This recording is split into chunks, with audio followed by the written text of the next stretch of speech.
blue cap, specs, middle-aged man. அவனை கண்டுபிடிச்சு இன்ஃபர்மேஷனை அவன் கிட்ட இருந்து வரவே.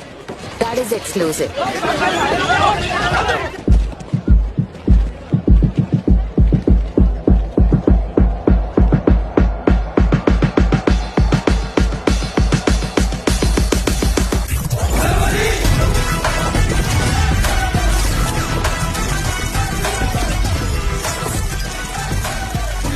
Hello all, welcome to Okie Dokie.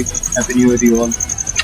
Last time தக்லைஃப்பில் பார்த்தது பராசக்தி கதை சொன்ன விதம், அது சொல்கிற மெசேஜ் எல்லாமே எக்ஸ்ட்ராடனரி. எந்த குறையும் வைக்காமல் ரொம்ப அழகாக இந்த படத்தோட டீம் ரொம்ப சூப்பராக டெலிவர் பண்ணியிருக்காங்க. ஹிந்தி எதிர்ப்பை பற்றி தான் இந்த படம். நம்மளுக்குலாம் நிறைய விஷயங்கள் தெரியாமே இன்றைக்கி இருக்கும். 1960s 50sலாம் என்ன நடந்தது ஹிந்தி எதிர்ப்பை பற்றி அப்படின்ற விஷயம்லாம். ஃபார் எக்ஸாம்பிள், இருமொழி கொள்கை இப்போ இருக்குது நம்மளுக்கு. முன்ன மும்மொழி கொள்கையை கொண்டு வர ட்ரை பண்ணியிருக்காங்க. அதனால் என்ன பாதிப்பாச்சு அப்படின்ற விஷயங்களை ரொம்ப அழகாக இந்த படத்தில் காட்டுறாங்க. மும்மொழி கொள்கையில் ஹிந்தியும் இருக்குது அப்படின்ற போது நம்ம போகிற போஸ்ட் ஆஃபீஸ் ஆகட்டும், இல்லை யூபிஎஸ்சி எக்ஸாம் ஆகட்டும், எல்லாத்துலேயுமே ஹிந்தி மட்டும்தான் இருக்கிற மாதிரி படத்தில் ஒரு சித்தரிக்கிறாங்க. அது எந்த அளவுக்கு அந்த டைமில் தெரியாது, ஆனால் அதுக்கு நிறைய பேர் கஷ்டப்பட்டுருக்குன்றது மட்டும் தெரியுது. இன்றைக்கி ஒரு போஸ்ட் ஆஃபீஸில் நம்மளுக்கு இங்கிலீஷ்லேயும் இருக்கும், ஹிந்தியில் மட்டும் இருந்ததுன்னா நம்மளால் எதாவது ஃபில் பண்ண முடியாது. ஸோ அப்படிப்பட்ட விஷயங்கள்லாம் வராத அளவுக்கு ஒரு காலத்தில் போராடி இருக்காங்க, அதை தடுத்துருக்காங்க அப்படின்ற விஷயத்தை இந்த படம் ரொம்ப அழகாக காட்டுது. இன்றைக்கி இருக்கிற ஜென்ரேஷனுக்கு, இன்ஃபேக்ட் நம்மளுக்கே தெரியாது, பட் இன்றைக்கி இருக்கிற ஜென்ரேஷனுக்கு ரொம்ப நல்லாவே அதை காட்டுறாங்க. அந்த விஷயத்தில் இந்த படம் ஒரு பெரிய சக்ஸஸ். இன் சென்ஸ், இந்த படத்தை நான் ஃபஸ்ட்டே சொல்லிடுறேன், இந்த படத்தை எல்லோரும் ஒரு தடவையாச்சும் பார்த்தாகணும். For the story plot and for the message. So இந்த மாதிரி ஒரு படம் நம்ம பார்க்க நம்மளுக்கு ஒரு சந்தர்ப்பம் கிடைக்குது அப்படின்ற ஒரு விஷயத்தை நம்ம மிஸ் பண்ணக்கூடாதுன்னு தான் சொல்லுவேன். கண்டிப்பாக பார்த்துடலாம். ஸோ முதல்ல சொல்லியாச்சு, படத்தை பற்றி பார்க்கலாமா வேண்டாமான்றது ஃபஸ்ட்டே சொல்லியாச்சு. கண்டிப்பாக பார்க்க வேண்டிய படம். Now we will come to the other aspects. So to put it simple, இன்றைக்கி இதை அரசியல் சாயம் பூசுறது இதெல்லாம் தேவையில்லாத விஷயம். இன்றைய இதில் சென்ட்ரல் கவர்மெண்ட் ஹிந்தியை திணிக்கிறாங்க, ட்ரை பண்ணுறாங்க, மும்மொழி கொள்கை கொண்டு வர ட்ரை பண்ணுறாங்க, அதை நம்ம எதிர்க்கிறோம் அப்படின்ற விஷயத்தெல்லாம் நம்ம கேள்விப்படுறோம். இது என்னமோ இப்போ இருக்கிற கவர்மெண்ட் தான் பண்ணுறாங்கன்ற மாதிரி நம்மளுக்கு தெரியுது. ஆனால் முன்னவே காங்கிரஸ்லாம் இருக்கும்போதே, ஜவஹர்லால் நேரு காலத்திலேருந்தே அந்த விஷயங்களெல்லாம் பேசிகிட்டு இருக்காங்க, ட்ரை பண்ணியிருக்காங்க, இம்ப்ளிமெண்ட் பண்ணியிருக்காங்க, ரிவோக் பண்ணியிருக்காங்க. மத்திய அரசில் இருந்தவங்க எல்லாருமே அதை ட்ரை பண்ணியிருக்காங்க. அண்ட் தேங்க்ஃபுல்லி நம்மளோட தமிழ்நாட்டில் நம்மளை இது வரைக்கும் எந்தெந்த கட்சியெல்லாம் நம்மளை கவர்ன் பண்ணாங்களோ எல்லாருமே அதை ஒரு லெவலில் எதிர்த்திருக்காங்க. நம்மக்கிட்ட அந்த விஷயங்களை இம்போஸ் பண்ண விடாமல் தடுத்துருக்காங்க. So we should really thankful to all the governments so far in Tamil Nadu. அந்த விஷயங்களை உள்ளே திணிக்க விடாமல் நம்மளை பாதுகாத்ததில் எல்லாருக்குமே தேங்க்ஸ் சொல்லணும். அண்டு மெசேஜ் அகெயின், இந்த படத்தோட மெசேஜ் என்ன சொல்லுதுன்னா, நம்ம எல்லாம் என்ன சொல்கிறோம், இப்போ ஹிந்தியை கற்றுக்க விரும்புகிறோம், ஆனால் திணிக்காதீங்கன்னு தான் சொல்கிறோம். அதை தான் இந்த படமும் சொல்லுது. இதில் பொலிட்டிக்கல் சாயம் பூசுறதுக்கான எந்த விஷயமும் கிடையாது. டைரக்டர் சுதா கொங்கரா நிறைய இடத்துல மணிரத்னமோட டச் தெரியுது. அவரோட அசிஸ்டண்ட் ஆமாங்க. நல்ல விஷயங்களுக்குலாம் இல்லை, எல்லாம் கிரிஞ்சு மொக்கையான விஷயங்களுக்கு தான் வருது. சும்மா கூட ஒரு 10 பாட்டிங்களை வச்சுட்டு ஒரு காமெடி பண்ணுறது, இதெல்லாம் மணிரத்னம் பண்ணுவார். பார்த்து சலிச்சு போச்சு நம்மளுக்கு. அதே தான் இவங்களும் பண்ணுறாங்க. எங்கேயுமே ஒரு மருந்து கூட ஒரு சிரிப்பு அப்படின்றதே வரல. எல்லாம் ஒரு குடும்பத்தனமாக ஏதோ பண்ண ட்ரை பண்ணுறாங்க, ஒன்றும் எடுபடல. சிவகார்த்திலாம் எப்படி காமெடி பண்ணுவார் பாட்டிங்களெல்லாம் வச்சுட்டு, 1 கோடி அப்போ அப்படின்வாங்க. 1 கோடி நீ பார்த்த போய் சாம்பார் சாதம் சாப்பிட.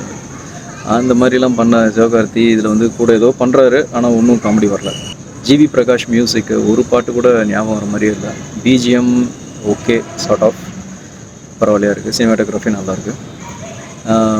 வசனங்கள்லாம் தமிழ் வாழ்கன்றக்கே தவிர இன்னும் ஒரு பவர்ஃபுல்லான ஒரு விஷயத்தை நம்மகிட்ட கடத்துகிற அளவுக்கு ஒரு வசனம் இல்லை. Screen play worst. சிவகார்த்தியை பற்றி சொல்லணும்னா, கொடுத்துறவும் நல்லா பண்ணியிருக்காரு, ஆஸ் யூஷுவல் இஸ் குட்.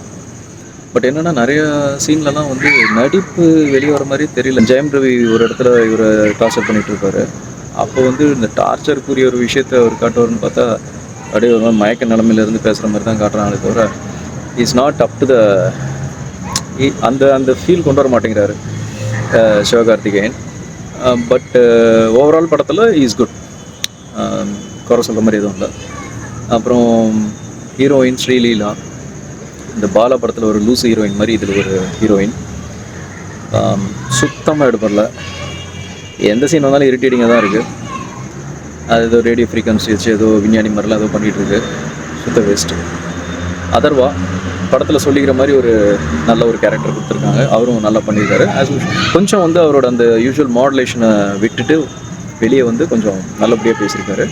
இந்த இன்டர்வல் பிளாக்குக்கு முன்னாடி இருக்கிற சீன்ஸு அண்ட் மற்ற அவர் வர சீன்ஸ் எல்லாமே நல்லா இருக்கு. சேத்தன் ஒரு சீனில் வந்து அறிஞர் அண்ணா மாதிரி வராரு. அருமையான மேக்கப் அண்ட் காஸ்டியூம் பர்ஃபெக்டாக அதே மாதிரி இருக்காரு. கலைஞர் மாதிரி ஒரு சீனில் ஒருத்தர் வராரு. திங்க் குரு சோமசுந்தரம் நினைக்கிறேன். அவர் எல்லாம் நிறைவாக பண்ணியிருக்காங்க. ராணா ஒரு சீனில் வராரு. எதுக்கு வராருன்னு அவருக்கே தெரியாது. யூஸ்லெஸ்ஸான ஒரு ரோலு. பேன் இண்டியா மூவிக்கு ஏதோ ட்ரை பண்ணி அவர் கூப்பிட்ருக்காங்க போட்டிருக்கு. டோட்டல் வேஸ்டட் கேரக்டர் யாருன்னு பார்த்தா ஜெயம் ரவி தான். பயங்கர பவர்ஃபுல்லான வில்லனாக வருவார். தனி ஒரு ஒன்றில் வந்து அரவிந்த் சாமி எப்படி வருவாரோ அந்த மாதிரிலாம் வருவார்ன்ற மாதிரி பில்டப் கொடுத்தாங்க. செம்ம மொக்கையாக இருக்கார். வர சீன் எல்லாம் மொக்கம் வாங்குறாரு.